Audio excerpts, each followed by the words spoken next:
The movie shop has been a fixture in Norwich for over 30 years. It's all about one man's dream to set up a place where people could get close to the stars of the stage and the screen. Hi, I'm Peter Cossey. This is my shop. Welcome to it.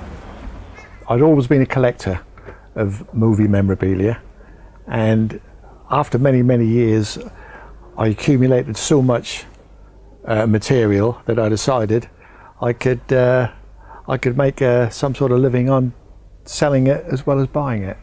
And so I used to buy and sell through the post online, and then I decided to open the shop and do it properly, full time. We were captivated by the shop when we visited and wanted to know how it all came about and how it survived for so long, tucked away in Norwich lanes. Nobody thought it would work. No, everybody thought it would be impossible to carry on, but it has worked.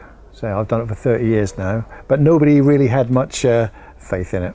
In the 50s, we went to the cinema every week, sometimes 2 or 3 times a week, and so it's the thing that influenced us more than anything else. And it was simply going to the cinema and seeing all these movies. That's what made me. The most enjoyable part about running the shop is the fact that I meet lots of people who like the same kind of things that I do, and we can talk about old films and collecting and magazines and books. And I also get lots and lots of things come in the door.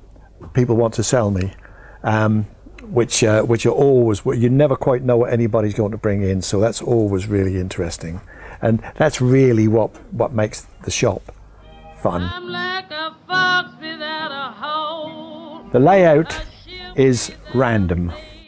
I don't catalogue very well. I find that the kind of people who like my shop, who like the things I do, they like to be able to browse. They like to search through piles and piles and piles of interesting material because they never know what they might find.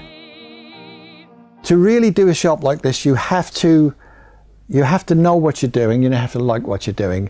You can't do it just as a business. It's got to be more than a business, because the collectors are all very individual people, and they like to think that you relate to them on a one-to-one basis. They don't want to feel that they're just another person who's walked in a shop. Lots of people have got lots of books or lots of records. That doesn't mean to say they've got a collection. A collection is something which is very carefully assembled. It's got a theme, it's got a purpose to it, it's got a point to it. And it can tell you a lot about the person that collected it, but it can also tell you a lot about society or history at large, because collectors put things together in certain ways and they reveal things that aren't normally obvious. A real collection can tell you all kinds of things which you wouldn't normally see.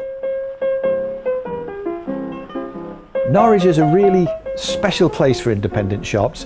When visitors come from away and they have a really good chance to look around Norwich, they're quite astonished at how much variety there is, how much character there is. The city itself has got a lot of character.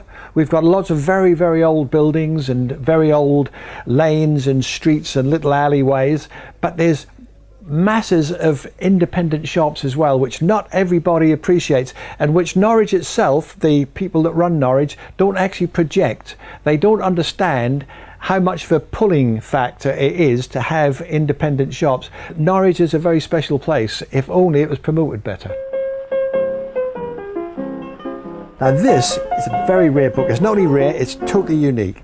It was published in 1940. It's a movie tie-in, they call it, of that very famous film.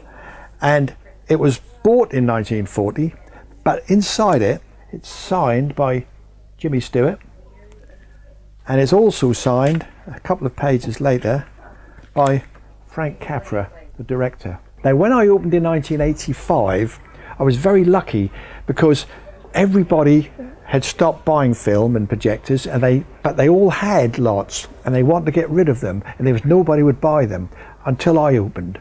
I bought projectors of every conceivable kind. I bought massive libraries of films, and for about 10 years it was the main part of my business.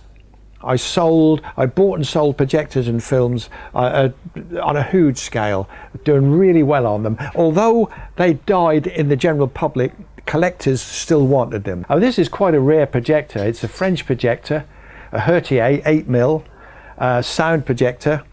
It shows beautiful films. You can fill up a wall of your house with it. You know, it's really good quality. The shop is not just a living for me, it's not just a job, it's also a passion. I'm drifting and drifting. Although it is possible to hand on a shop like this, it's not often done.